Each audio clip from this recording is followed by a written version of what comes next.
আমাদের চ্যানেলে নতুন নতুন পর্ব গল্প পড়তে ও দেখতে চ্যানেলটি সাবস্ক্রাইব করে রাখুন। কিরে, সমস্যা কি তোর? তুই আমায় জড়িয়ে ধরে কিস করলি কেন? আরে বাহ, আমার কি দোষ?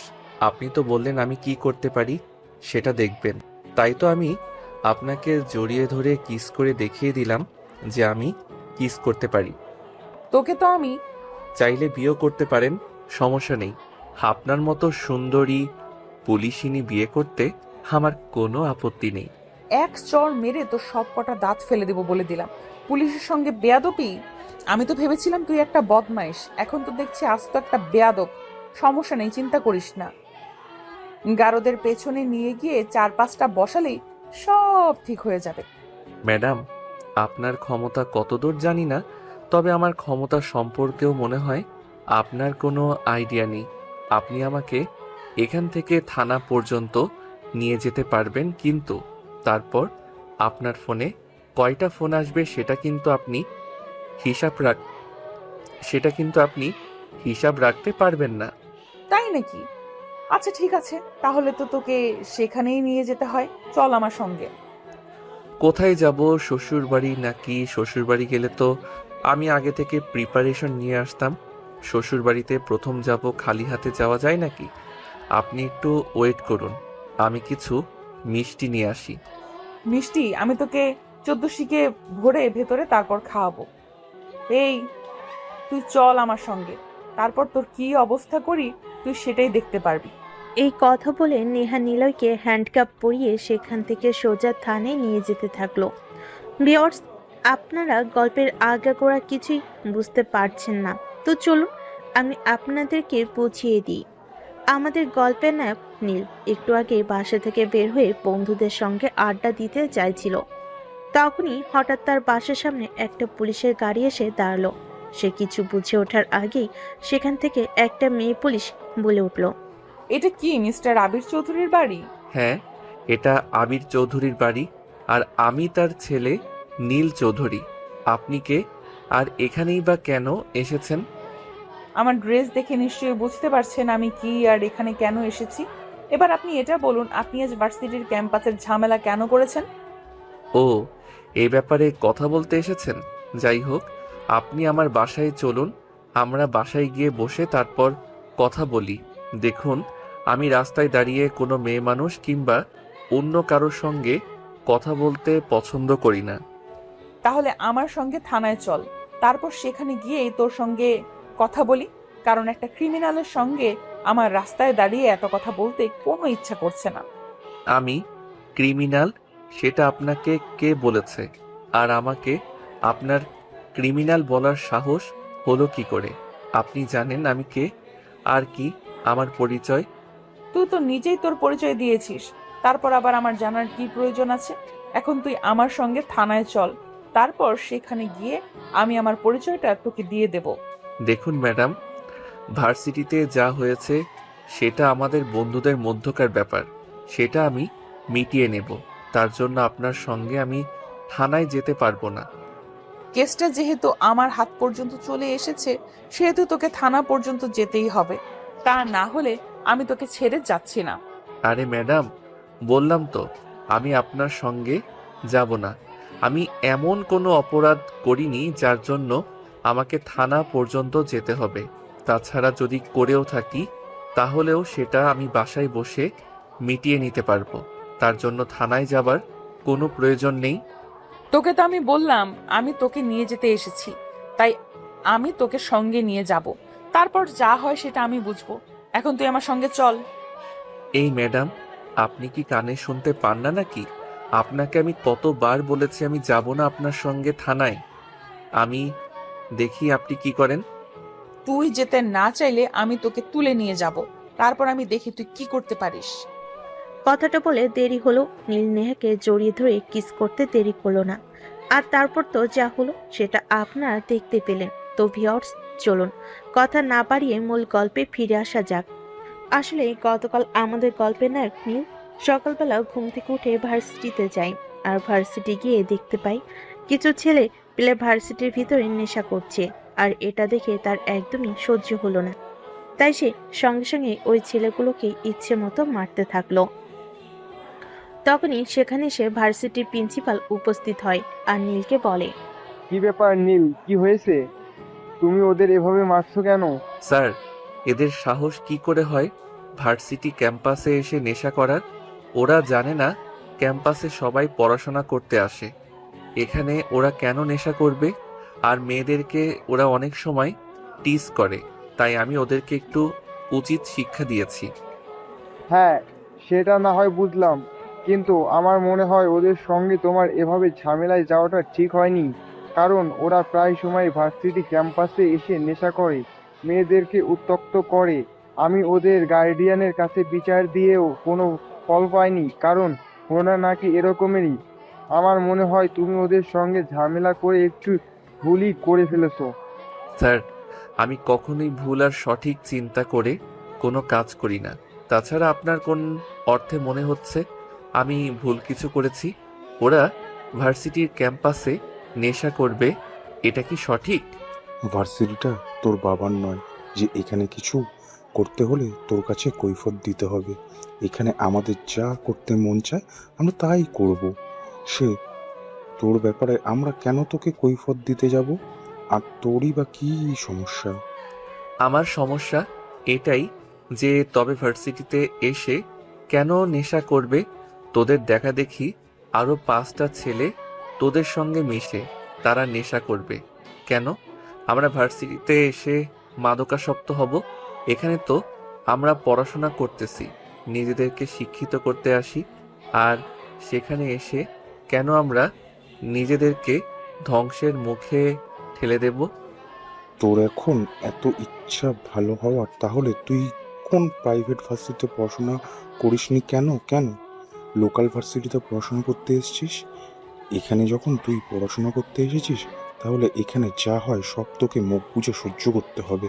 আর তা না হলে তুই এখান থেকে পড়াশোনা ছেড়ে দিয়ে চলে যা, কারণ তুই ভার্সিটির পরিবেশে অভ্যস্ত নস।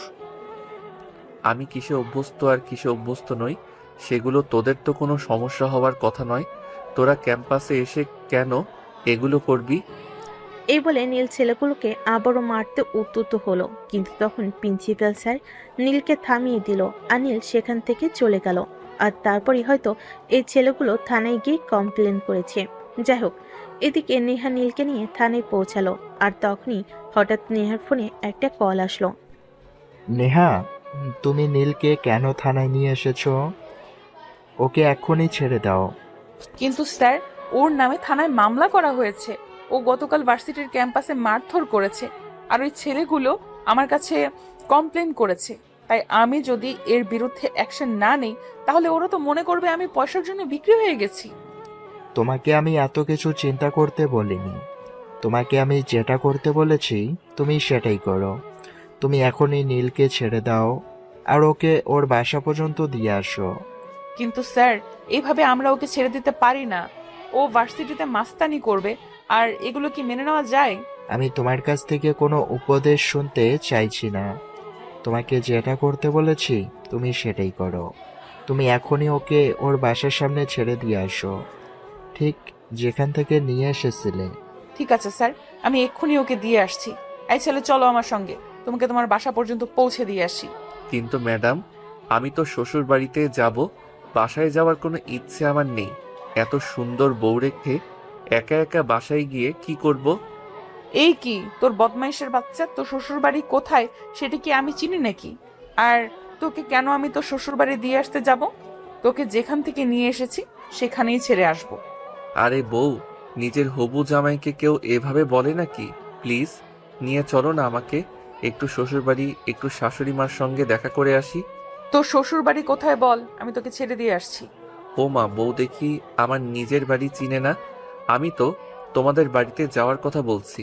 প্লিজ নিয়ে চলো না তোমাদের বাড়িতে একবার, আমার শাশুড়ি মায়ের সঙ্গে একবার দেখা করে আসি। তোর সঙ্গে আবার আমার কোন বোনকে বিয়ে দিলাম যে তুই আমার মায়ের মেয়ের জামাই হয়ে গেলি? তাছাড়া আমি ছাড়া তো আমার মায়ের কোনো মেয়ে সন্তান নেই। তাহলে উফ ডার্লিং, তুমিও না কিছুই বুঝো না। আমার বউ তো তুমি। আমি তো তোমাকে দেখেই প্রেমে পড়ে গেছি। তাহলে অন্য কেউ কেন আমার বউ হতে যাবে? প্লিজ বউ নিয়ে চলো না একটু তোমার বাড়ি। তোকে যে আমার কি করতে মন চাইছে সেটাই বুঝতে পারছি না। পারলে তোকে এক্ষুনি আমি খুন করে ফেলতাম, কিন্তু সেটার তো আদেশ নেই। বিয়েটা করে নাও, তারপর যা করার করো, তখন আর তোমাকে আমি কিছুই বলবো না। এই বলে নীল থানা থেকে বের হয়ে বাইরে আসলো। আর তখন তার পিছনে পিছনে নেহাও আসলো আর জিপে বসে নীলকে বলল, কি হলো, এখন ওখানে দাঁড়িয়ে আছিস কেন? আমার সঙ্গে গাড়িতে উঠে বসে আমি তোকে যেখান থেকে নিয়ে এসেছি ওখানেই ছেড়ে আসবো। নীল তখন আর কোনো কথা না বলে চুপচাপ নেহার সঙ্গে গাড়িতে উঠে বসলো। আর নেহা নীলকে তার বাড়ির সামনে ছেড়ে দিল। নীলের বাড়ির সামনে এসে নীলকে নেহা বলে, কি ব্যাপার, তুই এখনো গাড়িতে বসে আছিস কেন? তোর বাড়ির সামনে চলে এসেছি, তুই গাড়ি থেকে নামছিস না কেন? তুমি আমাকে এখানে কেন নিয়ে এসেছো? আমি না তোমাকে বললাম আমি আমার শ্বশুর বাড়িতে যাব? সেখানে কেন নিয়ে গেলে না? আমি এখন নামবো না গাড়ি থেকে।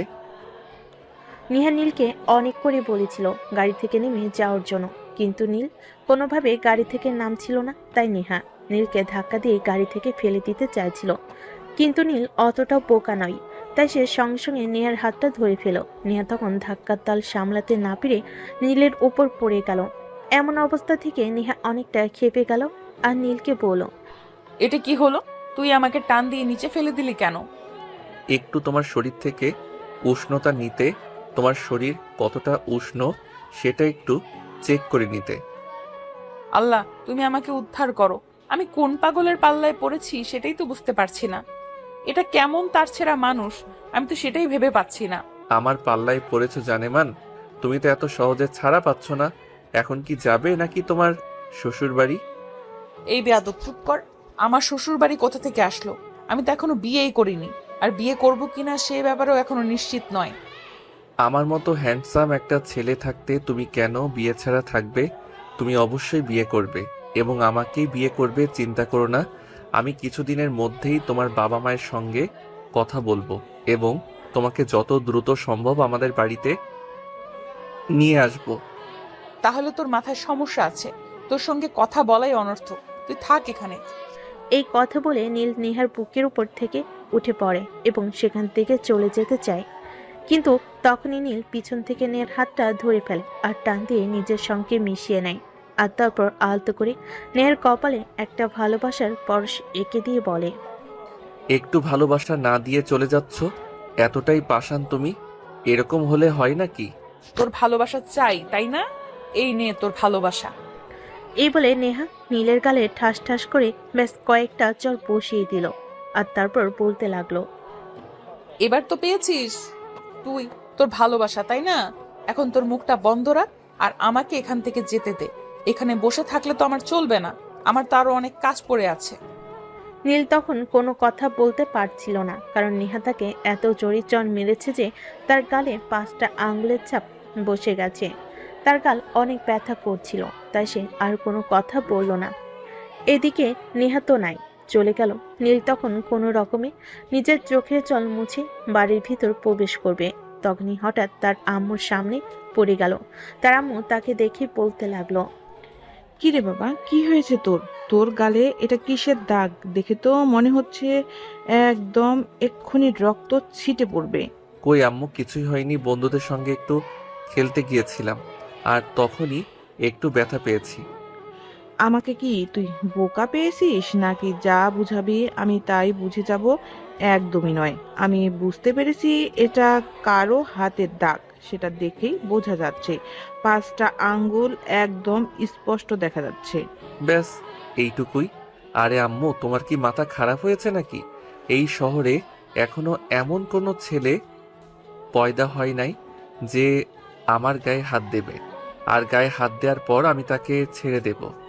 এতক্ষণে আমি বিষয়টা ক্লিয়ারই বুঝতে পেরেছি।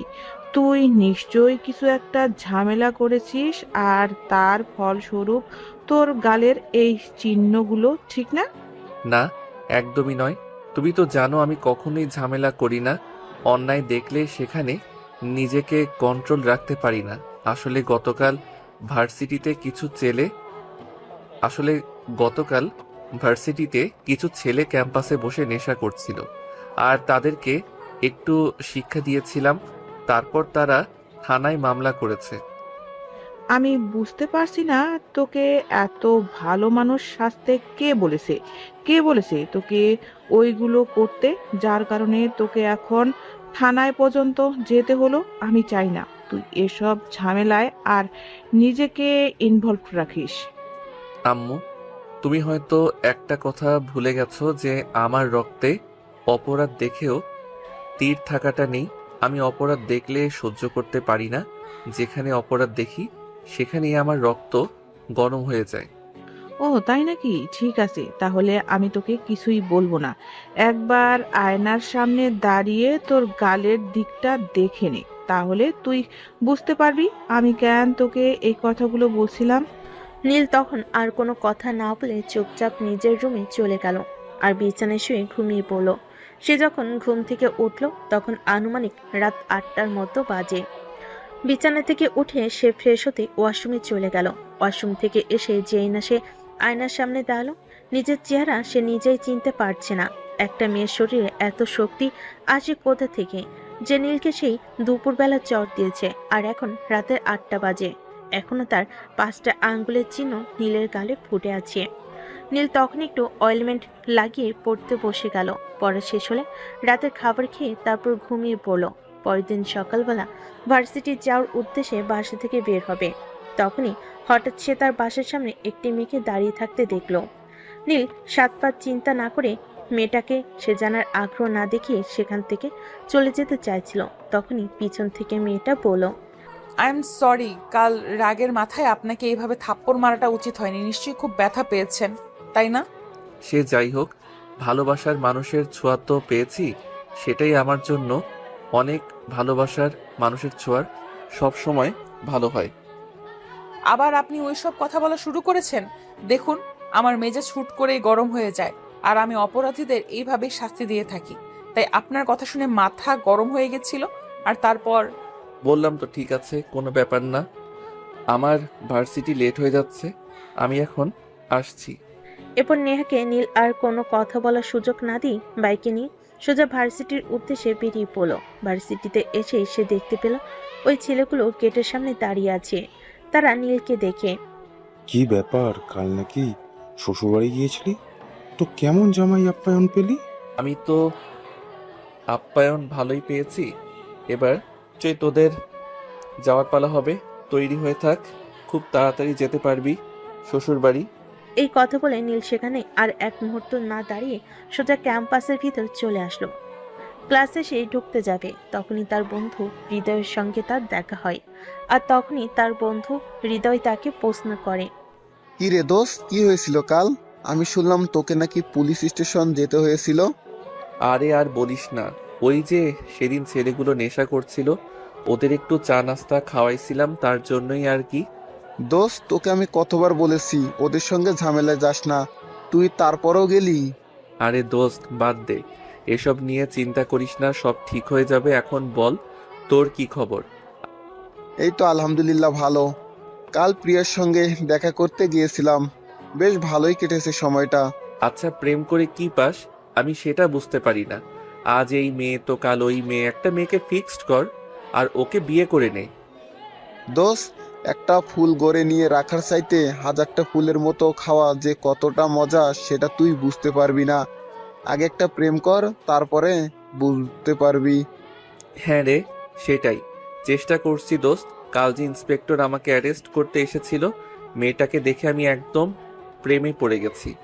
কি বলিস দোস্ত, শেষে কিনা সিনিয়র একটা পুলিশ ইন্সপেক্টরের প্রেমে পড়লি তুই? আমি জাস্ট ভাবতে পারছি না, এই বুঝি ছিল তোর মনে? ভার্সিটিতে কত মেয়েরা তোর পেছনে লাইন মারে, তুই তো তাদেরকে একটুও পাত্তা দিস না, আর শেষে কিনা একটা পুলিশের প্রেমে পড়েছিস। দোস্ত রে, প্রেম ভালোবাসা বলে কয় হয় না। আর যদি সেরকম হতো তাহলে হয়তো আমি কবেই প্রেমে পড়ে যেতাম। কিন্তু বিশ্বাস কর, আমি সত্যি কাল পুলিশ মেয়েটাকে দেখে প্রেমে পড়ে গেছি। আচ্ছা ঠিক আছে, এখন ক্লাসে চল, ক্লাসের টাইম হয়ে গেছে। আর হ্যাঁ, একটা কথা, আজ কিন্তু আবার একটা নতুন মুরগি পটাতে যাব, তুই যাবি নাকি আমার সঙ্গে? না রে দোস্ত, এসব আমার আর ভালো লাগে না। আজ এই মেয়ের সঙ্গে প্রেম করবি তো কাল ওই মেয়ের সঙ্গে, এসব আর কত? এসব এবার বন্ধ কর, আমার ভালো লাগে না। এই বলে নীল ক্লাসরুমে ঢুকে গেল। অতঃপর ভার্সিটি শেষ হলে সে বাসায় আসে। বাসায় এসে দুপুরে খাবার খাবে। তখনই তার আব্বু বাসে আসলো আর তাকে বলল, কি ব্যাপার নীল, তোমার পড়াশোনা কেমন চলছে? আর তোমার আম্মুর কাছে শুনেছিলাম তুমি নাকি কাল থানায় গিয়েছিলে। কি ব্যাপার বলো তো শুনি। আব্বু আসলে সেরকম কোনো ব্যাপার নয়, বাদ দাও ওসব। আমি ওর ব্যাপারে কথা বলতে চাই না। তোমার ব্যবসার কি অবস্থা? ব্যবসা কেমন চলছে? এই তো আলহামদুলিল্লাহ অনেক ভালো। তোমাকে একটা কথা বলার ছিল। কাল আমার অফিসের একজন অ্যাপ্লাই তো আর বাসায় দাওয়াত করেছে, আমাদের সপরিবারে যেতে বলেছে। ওর মেয়ে নাকি জন্মদিন, তাই আমাদের ওখানে যেতে হবে। আব্বু, আমার কোনো দাওয়াতে যেতে ভালো লাগে না। তোমরা সবাই চলে যেও, আমি যেতে পারবো না। কিন্তু সেটা বললে হবে না বাবা, তোমাকে আমাদের সঙ্গে যেতেই হবে। কারণ আমাদের এমপ্লয়ি অনেকদিন ধরে আমাদের সঙ্গে কাজ করছে, সে অনেক রিকোয়েস্ট করে বলেছে আমাদের সবাইকে যেতে হবে, তাই তুমি আমার সঙ্গে যাবে। ঠিক আছে আব্বু, আমি যাব। আচ্ছা ঠিক আছে, তাহলে এখন আসি। আমার একটু টায়ার্ড লাগছে, বিশ্রাম নিতে হবে। এই বলে নীল নিজের রুমে চলে আসলো আর রুমে সে কাপড় চোপড় চেঞ্জ করে বিছানায় শুয়ে একটা ঘুম দিল। একটু ঘুম পাগল ছেলে, একটু সুযোগ পেলে এসে ঘুমাতে চায়। তবে শুধু এইটুকুই নয়, আমাদের গল্পের নায়ক কিন্তু অনেক রোমান্টিক গল্প লেখে। তাই বলে আমাদের গল্পের নায়ক একটু অন্যরকম রোমান্টিক। তো ভিউয়ার্স, চলুন দেখা যাক তারপর কি হয়। আমাদের গল্পের নায়ক নীল ঘুম থেকে উঠলো। তখন রাত আনুমানিক 10টা বাজে। তার আম্মু তাকে রাতের খাবার খাওয়ার জন্য ডাক দিতে এসেছে। এই নীল, কোথায় তুই? সেই কখন থেকে তোকে ডাকছি, তোর কোনো সাড়া শব্দ নেই। ভার্সিটি থেকে এসে দুপুরের খাবার পর্যন্ত খেলি না। কি সমস্যা তোর, বল তো শুনি। কই আম্মু, কি সমস্যা হতে যাবে আমার? আসলে ভার্সিটি থেকে এসে খুব ঘুম পাচ্ছিল, তাই ঘুমিয়ে পড়েছিলাম। তারপর আর কি, কখন বেলাটা কেটে গেল আর টের পেলাম না। তুমি তো জানোই আমি ঘুমিয়ে পড়লে আর দুনিয়ার কোনো হুঁশ থাকে না। আচ্ছা বাবা, ঠিক আছে, ওইসব কথা বাদ দে। এখন হাত মুখ ধুয়ে খাবার খেতে আয়। তোর আব্বু আর রিমি অনেকক্ষণ ধরে তোর জন্য অপেক্ষা করছে। তাড়াতাড়ি আসবে কিন্তু। ঠিক আছে, তুমি যাও, আমি এক্ষুনি আসছি। কি ব্যাপার রিমি, আমি শুনলাম তুই নাকি আজকাল ঠিক মতো কলেজে যাচ্ছিস না। কি সমস্যা তোর, বল তো শুনি। তোকে কে বলেছে এসব কথা? আমি তো প্রতিদিন ঠিক মতোই কলেজে যাচ্ছি। আমার ইনফরমাররা কখনো আমাকে ভুল ইনফরমেশন দেয় না। তারা যা বলেছে একদম সত্য কথাই বলেছে। এখন তুই আমাকে বল যে তুই কেন ঠিক মতো কলেজে যাচ্ছিস না। বাসা থেকে তো প্রত্যেক দিন বের হয়ে যাস কলেজের কথা বলে, তারপর কোথায় যাস? ভাইয়া দেখ, একদম মিথ্যা কথা বলবি না। আমি ঠিক মতোই কলেজে যাওয়া আসা করছি। তোর যদি আমার কথা বিশ্বাস না হয়, তাহলে তুই কলেজে গিয়ে নিজেই দেখে আয়। আচ্ছা ঠিক আছে, আমি কালকে তোর কলেজে যাব, চিন্তা করিস না। যাই হোক, এখন বল তোর পড়াশোনার খবর কি? পড়াশোনা কি ঠিক মতো করছিস নাকি শুধু ফাঁকিবাজি করছিস? সেটা আমার পরীক্ষার রেজাল্ট দেখলেই বুঝতে পারবি। আমি তো আর তোর মতো না যে ভার্সিটি থেকে এসেই ঘুমিয়ে পড়বো, সারাদিন শুধু ঘুম নিয়েই থাকবো, আর যখন একটু সময় পাবো তখন গল্প লিখতে বসে যাব। আচ্ছা ভাইয়া, আমি বুঝি না তুই এই গল্পের মধ্যে কি পেয়েছিস। শোন, গল্প আমার, প্রেম গল্প আমার, নেশা গল্প আমার। পেশা গল্প না লিখলে আমার ভালো লাগে না। আমি আমার নিজের মনকে ভালো রাখার জন্য গল্প লিখি। কেন, এতে কি তোর কোনো সমস্যা আছে নাকি? আমার কেন কোনো সমস্যা থাকতে যাবে? আমি যখনই কলেজে যাই তখনই আমার বন্ধুরা সবাই বলে তোর ভাইয়া তো রোম্যান্টিক গল্প লিখে যে দেখলেই প্রেমে পড়ে যায়। মেয়ে মানুষ প্রেমে পড়বে, এটাই তো স্বাভাবিক। আমার প্রেমে পড়লে সমস্যা কোথায়? তাছাড়া আমি কি দেখতে খারাপ নাকি যে আমার প্রেমে পড়লে ভুল করে ফেলবে? ধত্তরি, তোর সঙ্গে কথা বলাই অনর্থক। আমি কাকে কি বলি সে যেন আমাকে উল্টাটা বুঝিয়ে দেয়। তোর যা ইচ্ছে তুই তাই কর। মন চাইলে 101টা মেয়ের সঙ্গে প্রেম কর, তাতে আমার কোনো সমস্যা নেই। হ্যাঁ, আমি তোকে এতক্ষণ সেটাই বোঝাতে চাইছিলাম, কিন্তু তুই এটা বুঝতে এতটা সময় নিবি সেটা বুঝতে পারিনি।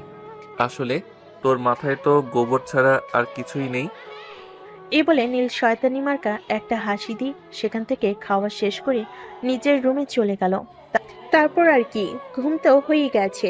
এখন রাত 2টো নাগাদ চলবে গল্প লেখা। কিন্তু সেদিন হলো অন্যরকম একটা কিছু। নীল সেদিন একটা গল্প লিখছিল রাগী পুলিশকে নিয়ে, আর সেই গল্প লিখতে লিখতে একদম তার রাত পেরিয়ে সকাল হয়ে গেল। গল্প লেখা শেষ হলে সে ঘড়ির দিকে তাকিয়ে দেখলো তখন সকাল প্রায় 8টা বেজে গেছে। তাই সে বিছানায় না থেকে ওয়াশরুমে চলে গেল। তারপর ফ্রেশ হয়ে নাস্তা করে ভার্সিটির উদ্দেশ্যে রওনা দিল। সেদিন ভার্সিটি শেষ করে বাসে আসতে তার আব্বু তাকে বলল, কি ব্যাপার নীল, তোমাকে না বলেছিলাম আজ ভার্সিটি যাবার কোনো প্রয়োজন নেই, আমরা একটা দাওয়াতে যাব। তুমি জানো আমরা সবাই কতক্ষণ ধরে তোমার জন্য ওয়েট করছি। আই এম সরি আব্বু, আসলে আমার মনে ছিল না, সমস্যা নেই, তোমরা ওয়েট করো, আমি আসছি। আই এম সরি আব্বু, আসলে আমার মনে ছিল না, সমস্যা নেই, তোমরা একটু ওয়েট করো, আমি এক্ষুনি আসছি। হ্যাঁ, সেটাই তো। তুই ভার্সিটিতে গিয়ে ইত্রামি করবি আর সব সময় আমাদেরকে কোনো কাজে লেট করাবি। ঠাস করে কানের নিচে 2টা দিলেই সব ফুটুর ফুটুর বন্ধ হয়ে যাবে। তুই সব সময় এত কথা বলিস কেন বলতো? আমার সঙ্গে তোর কত জন্মের শত্রুতা, বল শুনি। দেখলি তো আব্বু, সব সময় তোমার ছেলে আমার সঙ্গে এরকম আচরণ করে। সব সময় আমাকে শুধু ভয় দেখায় আর সব সময় শুধু আমাকে এইটাই বলে যে আমাকে মারতে কেন বলতো। দয়া করে তোরা দুজন তোদের ঝগড়া বন্ধ কর। আর নীল, তুমি যদি তাড়াতাড়ি রেডি হয়ে আয়, তা না হলে সত্যি এখন লেট হয়ে যাবে। আর যদি সময় মতো ওই অনুষ্ঠানে পৌঁছাতে না পারি তাহলে আমার এমপ্লয়ি অনেক রাগ করবে। প্লিজ বাবা, তাড়াতাড়ি আয়।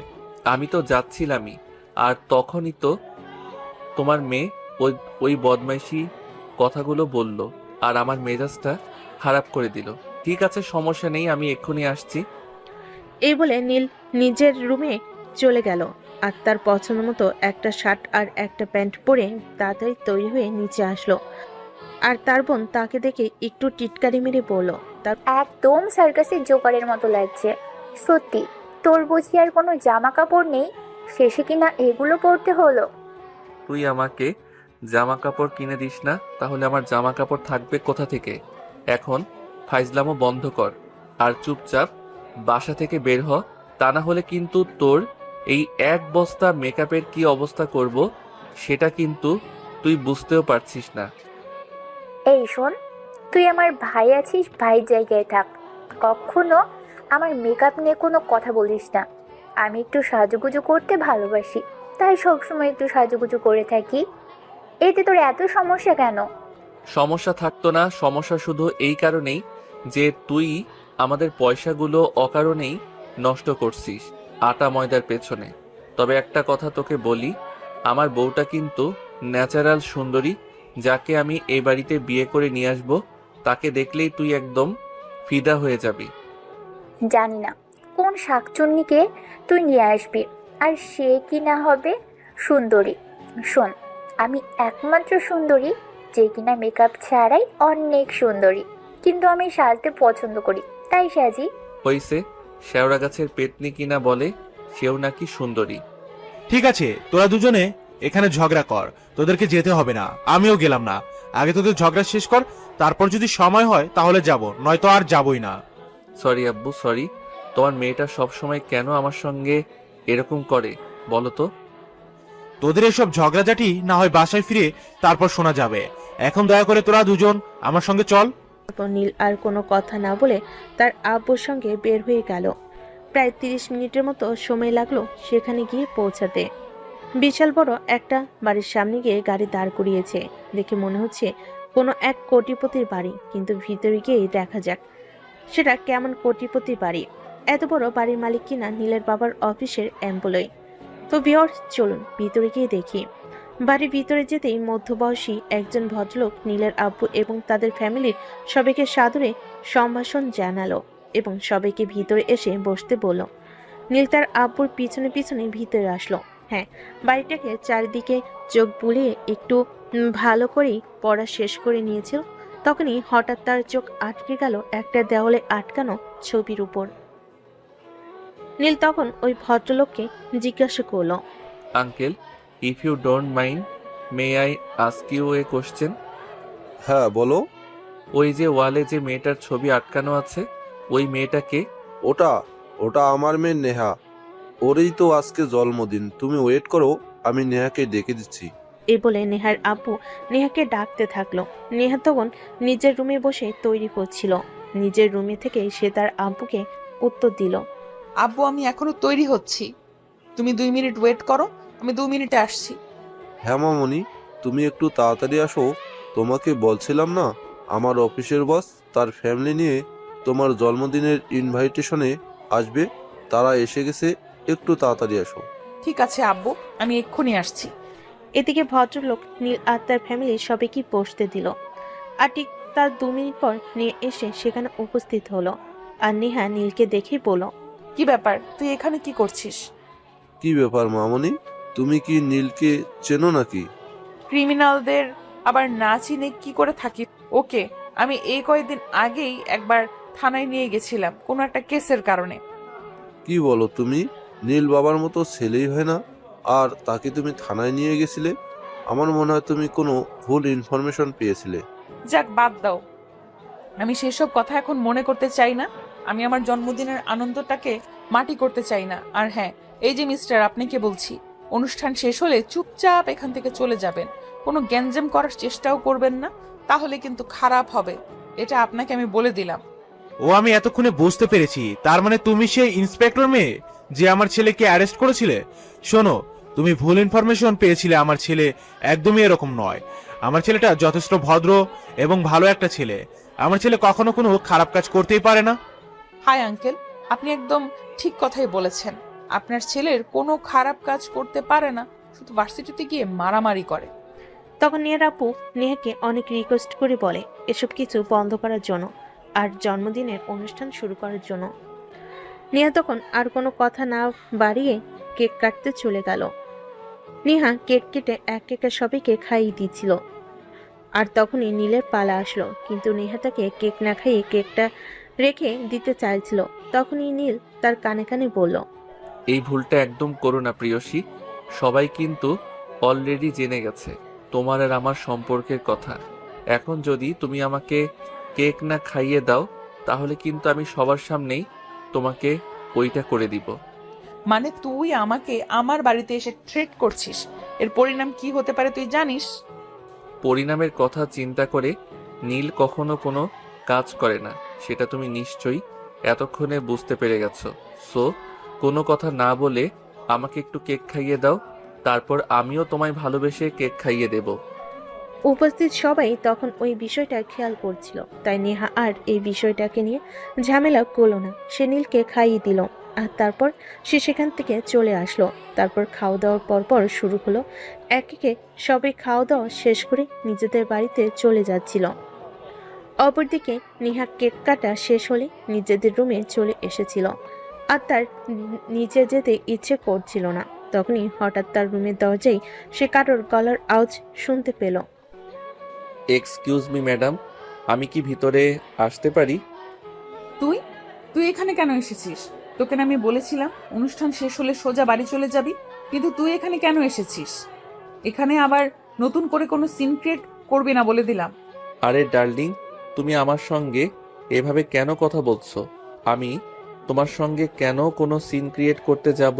তুমি আমার 10টা না 5টা না, একটা মাত্র লক্ষ্মীমন্তর বউ। তোমার সঙ্গে কি আমি কোনো সিন ক্রিয়েট করতে পারি? একটু তোমার আদর নিতে এলাম, তারপরে চলে যাব। কি বললি তুই? আমি শুনতে পাইনি, আরেকটা বার বলতো শুনি। দাঁড়াও, আমি মাইক্রোফোনটা নিয়ে আসি, তারপর মাইক্রোফোনে বলি, যাতে বাকি সবাই শুনতে পারে। এই বলে নীল রুম থেকে বের হয়ে নিচে চলে যেতে চাইছিল। তখনই নেহা পিছন থেকে তার হাতটা ধরে ফেলে আর নীল তখনই সুযোগ বুঝে নেহাকে নিজের বুকের সঙ্গে মিশিয়ে নিল আর নেহার 2 ঠোঁটে নিজের ঠোঁট ডুবিয়ে দিল। পাক্কা 5 মিনিট পর ছেড়ে দিয়ে বলল, এটা কোন ব্র্যান্ডের লিপস্টিক? এটা একটু অন্যরকম মিষ্টি লাগে। তোর সাহস দেখে আমি অবাক না হয়ে আর পারলাম না। তুই আমার বাড়িতে এসে আমাকে কিস করলি? অসভ্যই তোর, লুচ্চা বদমাস কোথাকার। তোমার শ্বশুর বাড়ির গো বউ, তোমার শ্বশুর শাশুড়ির একমাত্র আদরের ছেলে। যাই হোক বউ, তোমার ওই নরম হাতে গরম গরম ভালোবাসা খেতে কিন্তু বেশ লাগে। এই, আমি আবার কবে তোর বউ হলাম? আমি কবে তোকে বিয়ে করেছি? এসব ফাজলামো বন্ধ কর, তা না হলে কিন্তু খারাপ কিছু হয়ে যাবে বলে দিলাম।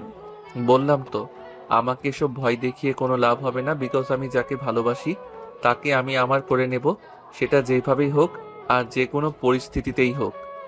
তুই এখন এখান থেকে যাবি নাকি যাবি না, আমি সেটাই বলছি। আরে বউ, তুমি এভাবে কেন বলছো? থুক্কু হবু বউ, বলেই তো যাব। শ্বশুর বাড়িতে ঘর জামাই থাকবো নাকি? আমার বাবার তো অনেক সহায় সম্পত্তি আছে, এত কিছু রেখে আমি কেন শ্বশুর বাড়িতে ঘর জামাই থাকতে যাব? আচ্ছা বউ, আমাকে একটা কথা বলো তো, তোমার বাবা তো আমার বাবার অফিসের সামান্য একজন এমপ্লয়ি, তাহলে তোমাদের এত বড় বাড়ির পিছনের রহস্যটা কি? একটা সময় আমার বাবার নিজের একটা অফিস ছিল, নিজের ব্যবসা করত, কিন্তু কোনো একটা কারণে ওটা বন্ধ হয়ে গেছে। তাই আমার বাবাকে বাধ্য হয়ে তোর বাবার অফিসে চাকরি নিতে হয়েছে। এবার নিশ্চয়ই বুঝতে পেরেছিস। তবে একটা কথা মনে রেখো, আমি পুলিশের চাকরি করি বলে এটা ভাবছি না যে আমি কালো টাকায় সম্পদের পাহাড় গড়েছি। এটা কিন্তু আমার বাপের অনেক কষ্টের টাকায় করা রাজপ্রাসাদ। ও আচ্ছা, এই ব্যাপার। ঠিক আছে, বুঝতে পেরেছি। আজ তাহলে আসি। তবে একটা কথা মনে রেখো, আমি কিন্তু আবার আসবো। তুই আবার কেন এখানে আসবি? আমার বউটাকে দেখতে। আমার বউটা ভালো আছে নাকি খারাপ আছে সেই ব্যাপারে আমাকে খোঁজ খবর নিতে হবে না নাকি? নেহা তখনই রেগে গিয়ে নীলকে কিছু একটা বলতে চাইছিল, কিন্তু নীল সেই সুযোগটা না দিয়ে সেখান থেকে দৌড়ে পালিয়ে চলে আসে নিচে। আসতে তার বোন তাকে বলল, কি রে, বাসর করতে গিয়েছিলি নাকি? একটা চটকানা মেরে তোর সবকটা দাঁত ফেলে দেব বলে দিলাম। নিজের বড় ভাইকে এসব কথা বলতে তোর একটু লজ্জা করে না? আমার কেন লজ্জা করতে যাবে? তুই যদি বিয়ের আগেই তোর বউয়ের রুমে গিয়ে দরজা বন্ধ করে ইটিস পিটিস করতে পারিস, আমি বলতে গেলে কেন আমার লজ্জা লাগবে? একদম মিথ্যা কথা বলবি না। আমি আমার বউয়ের রুমে গিয়েছি ঠিকই, কিন্তু একটু দরজা বন্ধ করিনি, কারণ আমি চাইছিলাম কেউ এই ব্যাপারটা দেখুক আর আমাদের বিষয়ে একটু কথা বলে বিষয়টাকে একটু আগিয়ে নিয়ে যাক।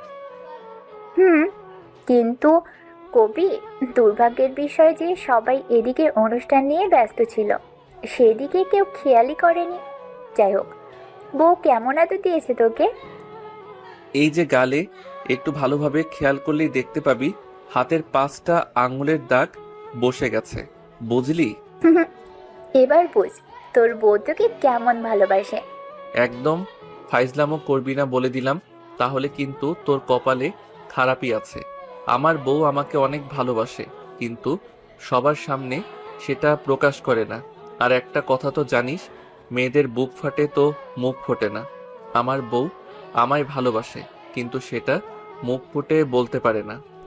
নেহা তখন মুখটাকে ভেঙচি মেরে সেখান থেকে চলে গেল।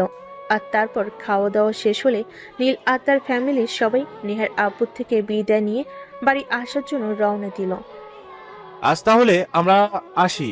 সত্যি আপনারা এত ভালো আপ্যায়ন করেছেন, আমরা অনেক মুগ্ধ হয়েছি। ধন্যবাদ স্যার, আপনাদেরকে অসংখ্য ধন্যবাদ। আমি তো ভেবেছিলাম আপনারা আসবেন না, কিন্তু আমার মতো সাধারণ একজন এমপ্লয়ের ইনভাইটেশনে আপনারা আসবেন সেটা আমি সত্যি ভাবতে পারিনি। এত ভাবার কিছুই নেই, এখন থেকে প্রায়ই আসবো আপনাদের বাড়িতে। সত্যি তোমরা আসলে আমি অনেক খুশি হব। জানো, একটা সময় ছিল যখন আমার সব কিছু ছিল, তখন আমার বন্ধু বান্ধবের অভাব ছিল না, কিন্তু যখন থেকে আমি ব্যবসায়ীর লোকসান খেয়ে ব্যবসাটা ছেড়ে দিলাম আর তোমাদের অফিসে চাকরিটা নিলাম, তখন থেকে আমার বন্ধু বান্ধব সব কোথায় যেন উধাও হয়ে গেল। আপনি চিন্তা করবেন না, আমরা আছি আপনার পাশে। আমরা সব সময় আপনার পাশে থাকব। আর একটা কথা, আমি সত্যি বলছি, আমি কিন্তু প্রায়ই আপনাদের এখানে আসব। ঠিক আছে বাবা, তুমি এসো, আমার বাড়ির দরজা সবসময় তোমার জন্য খোলা থাকবে। ঠিক আছে শ্বশুর আব্বা, আসি তাহলে। হ্যাঁ এসো, কিন্তু তুমি কি জানি বললে, আমি বুঝতে পারলাম না। কই না তো, কিছুই বলিনি, বললাম আসি, অন্য একদিন দেখা হবে। হ্যাঁ আমরা আসি। আর হ্যাঁ, আপনাকে একটা কথা বলছি, আগামী মাসে কিন্তু আমার ছেলেরও জন্মদিন আছে। তখন কিন্তু আমরা বিশাল অ্যারেঞ্জমেন্ট করে একটা পার্টি করব। সেখানে কিন্তু আপনারা সপরিবারে যেতে হবে, এই যেমন আমরা আসলাম ঠিক তেমন করে। ঠিক আছে স্যার, আপনি ইনভাইট করবেন আর আমরা যাব না, এমনটা হতে পারে নাকি? আমি আমার ফ্যামিলির সবাইকে নিয়ে আপনার ছেলের জন্মদিনে যাব। তারপর নেহার আব্বুর কাছ থেকে বিদায় নিয়ে তারা সবাই মিলে বাসে চলে আসলো। নিজেদের রুমে এসে কাপড় চোপড় চেঞ্জ করে বিছানায় ঘুমোতে যাবে, ঠিক তখনই রিমি তার রুমে আসলো আর বলল, কিরে, কেমন ভালোবাসে তোর বউ তোকে? চলে আসার সময় বিদায় জানাতে পর্যন্ত আসলো না। এই শোন, আমার বউ আমাকে কেমন ভালোবাসে সেটা তোকে জানতে হবে না। আর আমার বউ কেন সবার সামনে আমাকে বিদায় জানাতে আসবে? আমার বউয়ের লজ্জা করে না বুঝি? ওরে বাবারে, কি লজ্জাবতী বউ তোর! আমি তো সেটাই ভেবে পাচ্ছি না। আচ্ছা, সেটা দেখা যাবে, আগে আসুক তো বাড়িতে। এ বলে রিমি সেখান থেকে চলে গেল। আর এদিকে নীল বিছানায় শুয়ে ঘুমিয়ে পড়ল। এরপর চলে গেল 1 মাসের বেশি সময়। দেখতে দেখতে নীলের জন্মদিন চলে আসলো। নীলের বাবা অনেক বড় করে একটা পার্টির আয়োজন করেছে, আর সেখানে নেহার ফ্যামিলিকে ইনভাইট করা হয়েছে। তাছাড়া শহরের গণ্যমান্য ব্যক্তি থেকে শুরু করে অনেকে ইনভাইট করা হয়েছে। নেহা, তোমাকে বলছিলাম না আমাদের অফিসের এমডি স্যার ওনার ছেলের জন্মদিনে আমাদেরকে সপরিবারে ইনভাইট করেছে, সেখানে যেতে হবে। তুমি আম্মু আর রিয়াকে নিয়ে চলে যাও, আমি যেতে পারবো না। আমার অফিসের একটা কাজ আছে, আমাকে সেটা করতে হবে। তোমার অফিসের কাজ তুমি পরে করবে। এমডি স্যার আমাদের দাওয়াত দিয়েছেন, মানে তুমি বুঝতে পারছো? ওনার ছেলের জন্মদিন বলো কথা। তোমার জন্মদিনে ওনাদেরকে ইনভাইট করেছিলাম, ওনারা আসবে সেটা আমি আশা করিনি, তারপর ওনারা এসেছেন। আর এখন ওনার ছেলের জন্মদিনে আমাদেরকে ইনভাইট করছে, সেখানে না গেলে মনে হয় আমার চাকরিটাও থাকবে না। তোমাকে তো আমি বলেছি তুমি চাকরিটা ছেড়ে দাও। এখন আমি চাকরি করছি, মোটামুটি ভালো টাকার মাইনে পাই, সেটা দিয়ে আমাদের সংসার ভালো করে চলে যাবে। শুধু সংসার খরচ চললে হবে না রে মা। তোরা 2টা বোন, তোদের ভবিষ্যৎ বলেও তো একটা কথা আছে। আজ যদি তুমি ছেলে হতি তাহলে হয়তো আমাকে এত চিন্তা করতে হতো না, কিন্তু ব্যবসায়ী লোকসান খেয়ে আমাদের যা ছিল সবকিছুই তো শেষ হয়ে গেছে। এখন তো তোদের ভবিষ্যৎ নিয়ে আমাকেই ভাবতে হবে। আচ্ছা ঠিক আছে, আমাকে এত কথা শোনাতে হবে না, তোমরা ওয়েট করো, আমি আসছি। এই কথা বলে নেহা নিজেদের রুমে চলে গেল। আর তারপর রেডি হয়ে নিচে চলে আসলো, আর ফ্যামিলির সবাইকে নিয়ে নীলের বাড়ির উদ্দেশ্যে রওনা দিল। অপরদিকে নীল অনেকক্ষণ ধরেই অপেক্ষা করছিল নেহা কখন আসবে, কখন সে নেহাকে দেখবে। তার অপেক্ষা যেন আর শেষই হচ্ছিল না। সে তখনই তার আব্বু সেখানে আসলো, আর তাকে এরকম চিন্তিত দেখে প্রশ্ন করলো, কি ব্যাপার নীল, কি হয়েছে? আজ তোমার জন্মদিন, যেখানে তোমার অনেক খুশি থাকার কথা, আর সেখানে তুমি এরকম চিন্তিত কেন? কিছু কি হয়েছে? না আব্বু, সেরকম কিছু নয়। আসলে তুমি না তোমার অফিসের ওই এমপ্লয়ি